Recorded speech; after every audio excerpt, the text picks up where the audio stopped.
Hello and welcome to another edition. I've always wanted to just start a show like that. Hello and welcome to the...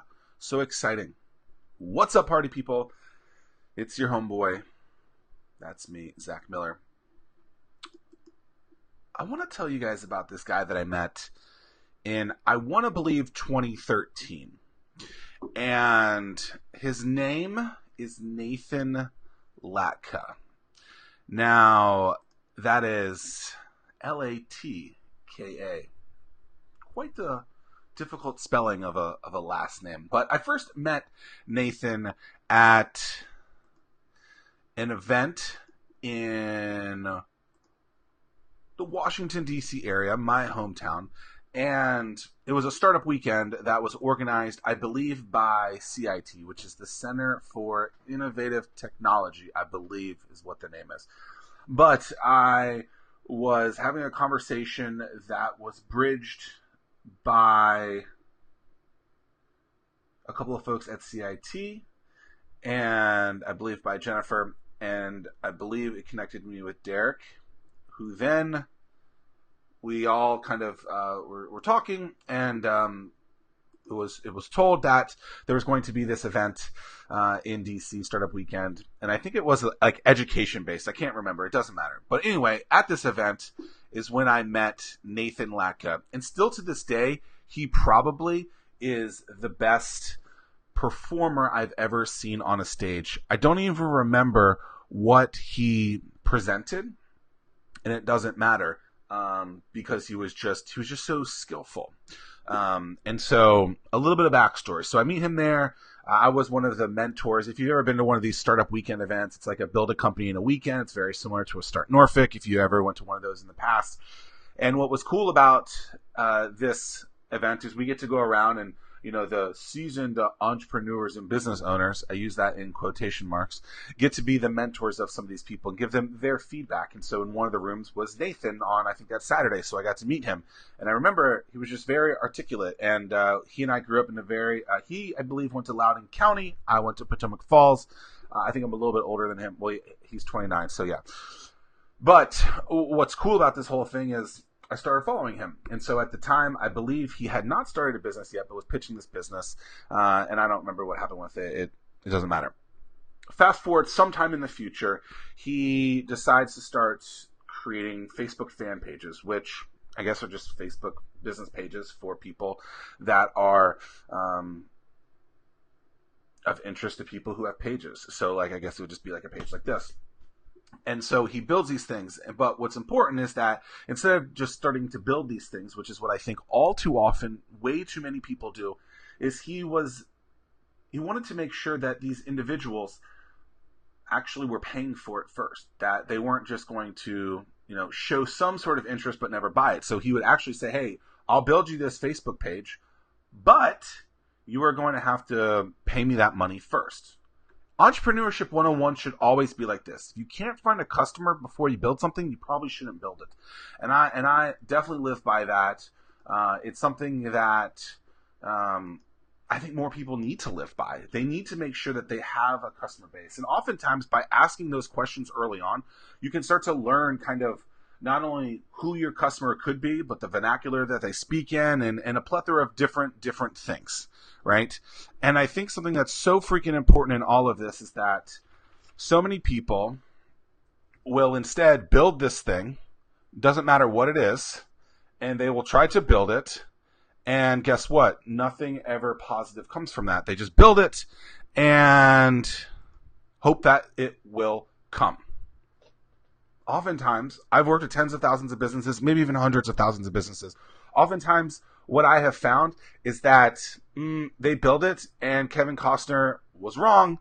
It does not come. So you build this product and then you try to start selling it and guess what happens? Nothing whatsoever. And it sucks because you spend all this time, this money, the emotions of it, just everything, the energy, and it doesn't get anywhere. Then what happens is you quit because it didn't work. But if you did what Nathan does and what I encourage and so many people should do, is they try to pre-sell it. So I believe the number is he was selling like 100 of these things at $700 each, and so he had $70,000 of Facebook fan pages pre-ordered and decided that it would be a good idea to maybe build a business around that. And that's when he started, I'm doing all this from memory, that's when he started this thing called Leisure Media. Now, Leisure, I don't remember what that comes from, what that means or anything like that, but I'm pretty sure that's what he started.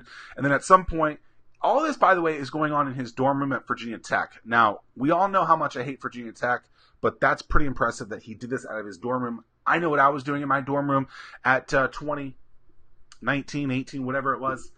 And it sure wasn't thinking about starting a business, wasn't even on my mind. So it's super exciting to hear that, you know, a decade ago, that's what Nathan was thinking about. So he's doing all this in his dorm room, and then he realizes, oh, I need help doing this. And I guess he, at some point, started bringing on a team to do this, but only once he knew that there was enough money to kind of seed the business, if you will, and then enough interest, obviously. And then while he was doing all this,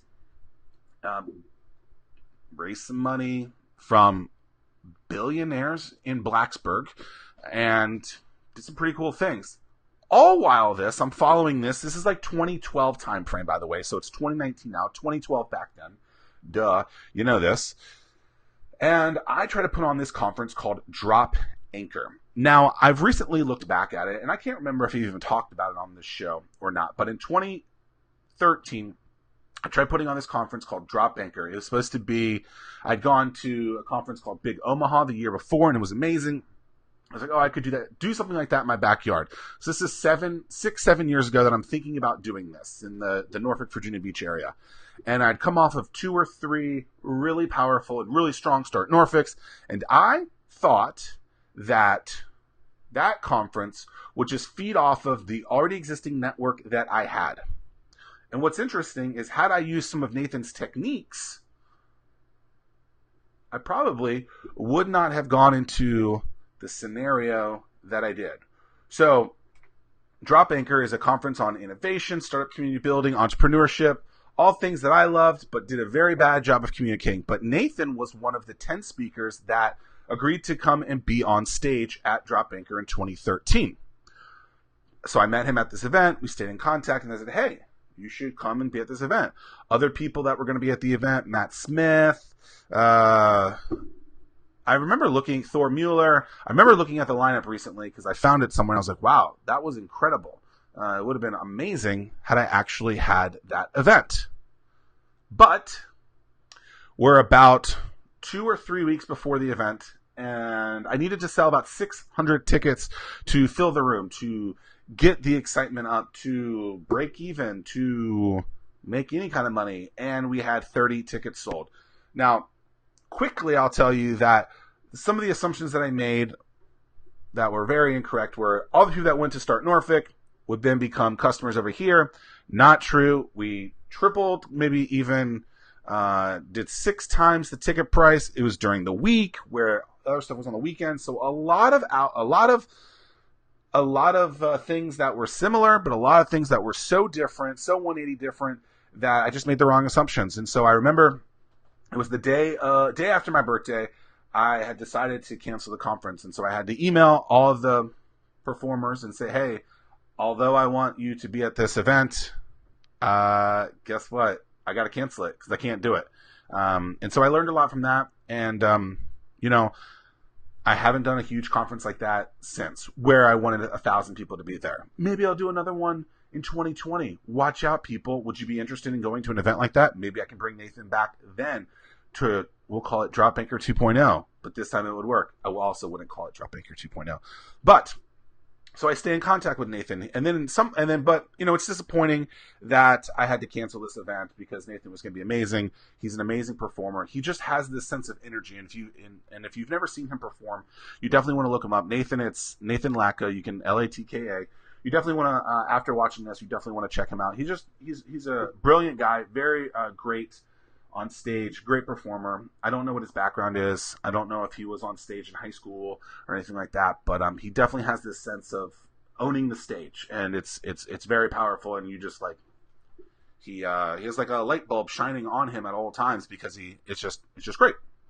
So anyway, he has created this company, Leisure. They rebrand to Heyo. He got employees. They're doing a couple million in sales. Things are going good. And he starts this thing called a podcast. And the podcast, as all of you guys know, it's 2019. Podcasts are the hottest thing since sliced bread. Hottest thing since, I don't know, Nicki Minaj or Cardi B, whatever, right? Podcasts are hot. Everyone's listening to it. But if you are starting a podcast today, guess what? It's a lot harder than if you started it back when. So Nathan, I believe, starts his podcast, The Top, with Nathan Latka in 2014. I might have butchered that name a little bit, but it's The Top, and it's for entrepreneurs, creatives, and you get to learn. It's about 20 minutes each, and it's a series of 5 or 6 questions, and it's super cool. And I've listened to it for the years, and he now has really deep dived into specifically SaaS businesses, which is super cool, which are software as a service businesses. But in 2014, guess what he did?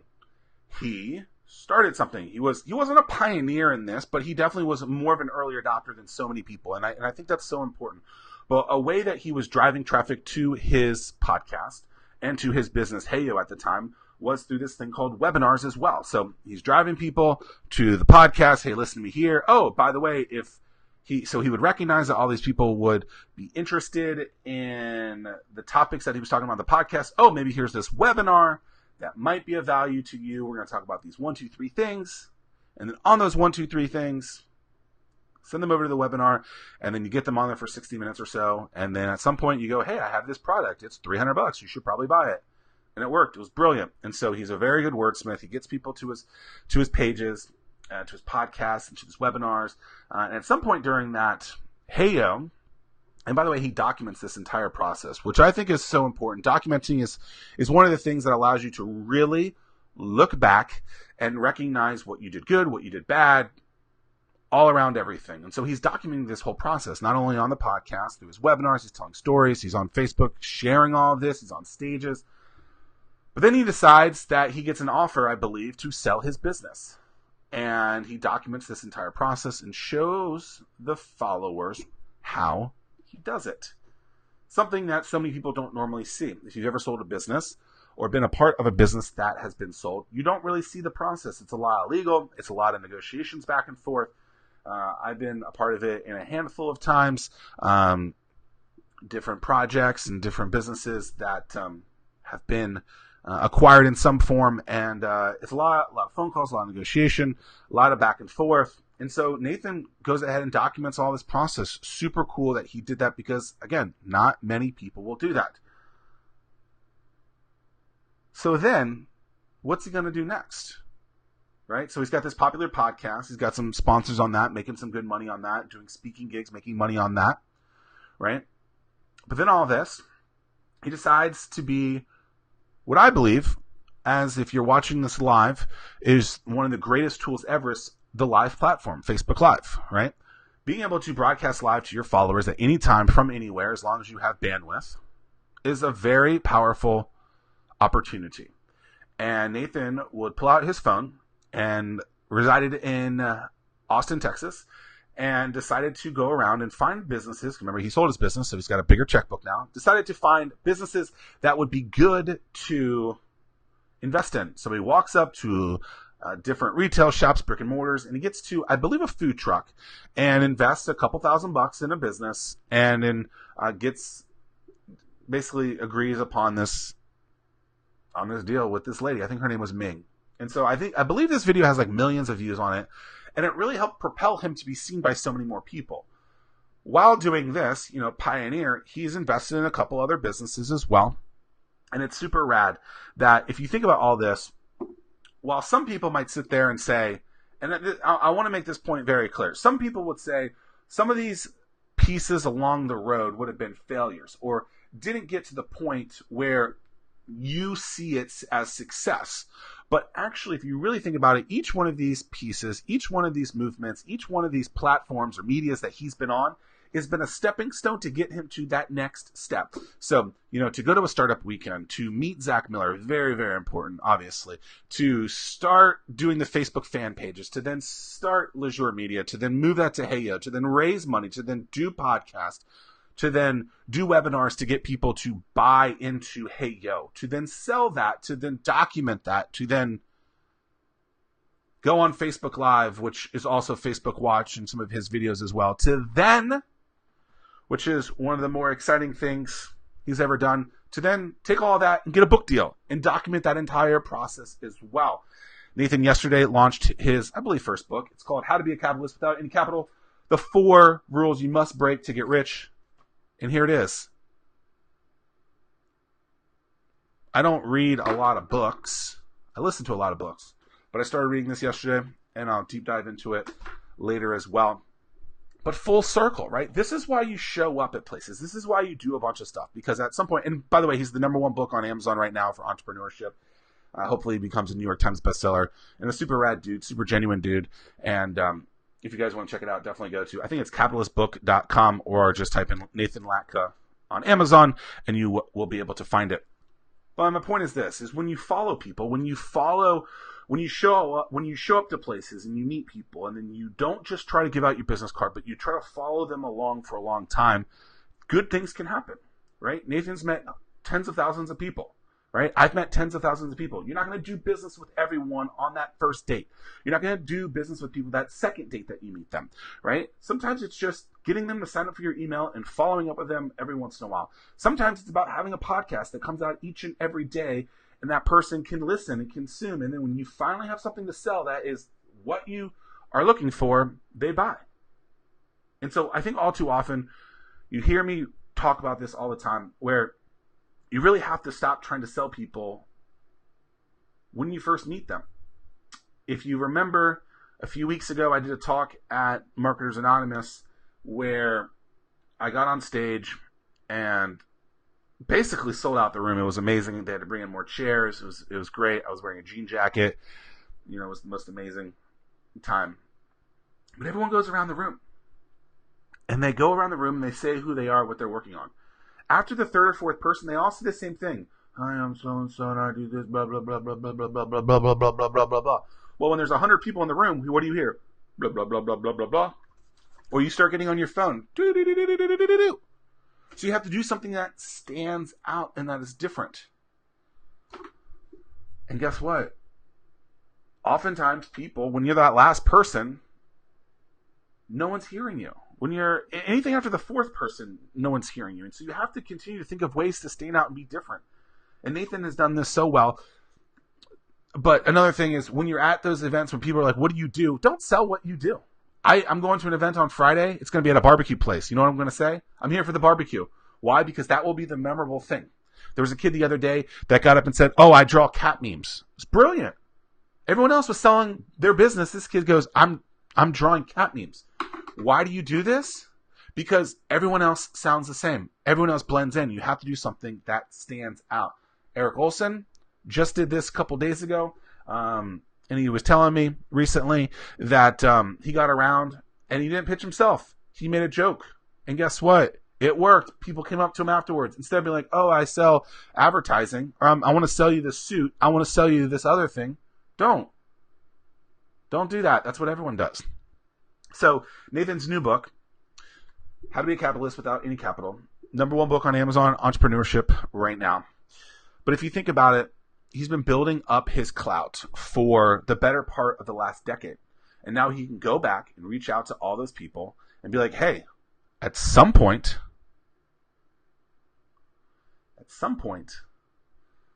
we met, and now I have this thing. You've listened to this podcast for a long time. You listened to my webinar at one point. You're on my email list. You watch my Facebook Lives. I believe I've provided a decent amount of value to you. If you could just be so kind as to give me $30 for this book, it would be absolutely amazing. Juliet says, I find that people will pay attention when I screw up with the presentation. It's great. Screw up. You should do these things intentional, right? I've actually seen Nathan in performances before. Well, he'll get people to in the middle. So what you have to realize is that people every 6 seconds are trying to go do something else. They're ADD. It doesn't matter. Think about the way that you watch TV. They're constantly clicking, clicking, clicking, clicking, clicking. So when you screw up, it gets their attention, right? So when you watch a commercial and it goes blank, why does that happen? Because it's that ad trying to get your attention, right? I often talk about how we need to worry about the 5,000 advertisements that we see a day, not our competitor. Why? Because we need to ensure that we get that attention first. And all too often, it doesn't happen. But Nathan is brilliant at this, at standing out, being an anomaly, and making sure that people actually see him. So, quick story is I was giving a performance at a workshop a couple weeks ago, and the flyer was intentionally, the words were all scrambled. And apparently there's a thing that says as long as the first letter and the last letter are all there and the other words are just scrambled in between, someone can actually read what it says. And so Richard Chang is the one who put this together. He's the organizer of the event that I performed at. And if you're wondering why I say performance, it's because every time you get on stage, it's a performance. You're not presenting. You're not pitching. You're performing. You have to perform. And so Richard does all this copy, and every word is scrambled except for the first and last letter of the word. And what he found is that he is a business that's been open for about 1.5 years, 2 years, and he got more calls on his incorrect grammar and his spelling than ever before. He would reach out to people before and be like, hey, I want you to come to my office, see this, blah, blah, blah, blah. Never worked. But spelled everything wrong from those people that he'd been reaching out to, and he got like 12 or 24 phone calls because he messed it up so bad. He's like, I need to do more things like that. I'm like, exactly. I walk into a room, jeans and black t-shirts by Tear Jean Jacket. People are like, who is this clown? But I got their attention. And that's the most important thing. And that's what you have to do. And that's what Nathan has done so brilliantly in his book right here. Nathan Latka. Whoa, whoa, whoa. That's why you follow people, right? I love meeting new people. I love keeping in contact with people. You know, I've interviewed a lot of people for my show, for my podcast, for my TV show. I've met a lot of people in networking at events throughout the years. Just say hello every few months. Hey, what's up, people? So if you really break down some of the things that Nathan does well, I think there's 4 things. Number 1, when he's thinking about business, he makes sure that there's interest and real capital coming in before he actually starts building anything, right? If you know that there is real demand, then you could start building something. But all too often people believe that they can just build something and great things will happen when they start promoting it, selling it, whatever. They should start selling it first. Totally believe in that. And I think it's so critical. He asked for engagement, right? So when he's talking to people, he'll question the crowd. He will question people and say, hey, what do you think about this? And he'll literally tag those people in that. I think that's brilliant, right? You have to, but not like the ones where you like, if you've ever seen someone tag like 50 people at once, be like, oh, what do you think? That is not what I'm saying here. I'm saying ask one specific question and then maybe tag a person or two that you know directly because you've had communications with them about that topic and tag them in it. But those blanket tags where you got like 700 people tagged, that's annoying. That's not what I'm talking about. I'm saying like ask a question and then tag one specific person and it can be very powerful. Another thing is he uses brands that are already hits. If you look at his book, I'm recognizing that some of his endorsements say something like it's the 2019 4-hour work week or the what the 4-hour work week would look like in 2019. Why? Because he's leveraging off another brand that probably in it, remember I haven't completed the book yet, but probably has similar tactics to how you can maximize your time, your days, your life, your career, which is what the 4-hour work week is. So he's leveraging that brand to get people to be like, oh, I bought that book. Well, it's been a couple years. Maybe I should buy this book and see what it's like. Smart. And number 4, something that I think is incredibly important, not talked enough about. He's relentless. He's tenacious. He doesn't quit. That is the, like, entrepreneurship 101 should be about being relentless. And he is. He's relentless. And I think that's absolutely an incredible trait and something that when you're thinking about business, entrepreneurship, your career, whatever, being relentless is something that is incredibly powerful in your arsenal. And if you can push through the negative times, amazing things can happen. David Goggins, the ultra athlete and just amazing all-around guy as well, will say that when you think it's time to quit, you're only at 40%. He's specifically talking about physical activities, but he says that when you think it's time to quit, you've probably only gone 40% of your way. You still have 60% more to go. And I think that's a very powerful thing. And I know that as I'm training for this Ironman race that I'm doing, there's a lot of times where I'm like, I think I'm done. But then I think, I'm not done yet. You just got to push through. It's a little hurdle to get through and to push through. And Nathan's done that remarkably well job. How to be a capitalist without any capital. The 4 rules you must break to get rich. Nathan Latka. Check it out. I think it's capitalistbook.com. And that's it. Create relationships with people. Remember to communicate with those people afterwards. Don't just show up at an event and be like, okay, it was great, I was there. Hopefully that person will call me back. Bye. No. Follow up with that person. Reach out to them a couple times a year and just be like, hey, remember me? I'm Zack Miller. Provide them value. Be awesome. Follow what they do. Make great friends. Amazing things can happen when you reach out, when you show up, reach out, follow up, provide value, and stay along for the ride. If you can do that, guess what? Amazing things will happen. Congrats, my friend Nathan. Thank you guys all for listening. And until next time, I'm Zack Miller. And that's all I got for you. Peace and love. I don't know why people do that love thing. It's so crazy. Deuces. You're listening to Zack Miller Says.